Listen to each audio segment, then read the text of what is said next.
¿Qué te pasa, mamá? Nos echan de casa. ¿Cómo que nos echan ¿Cómo que de nos casa? echan? Tenemos que pensar en una solución. Ah, ya lo sé.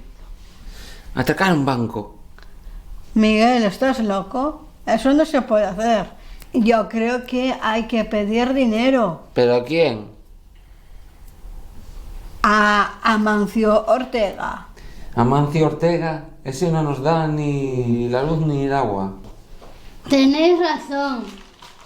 He visto esta noticia en el periódico. No sé, mamá. ¿A ti te parece buena idea? Si lo dice mamá, habrá que hacer caso, es la única manera. Tiene que ser el domingo por la noche. No habrá gente. Necesitaremos herramientas, guantes. Tenemos que usar máscaras para que no nos pillen. Sí, exacto.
Está lleno de pasta.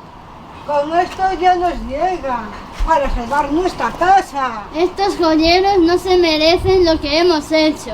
Con este dinero podemos devolver las joyas. Claro, por supuesto.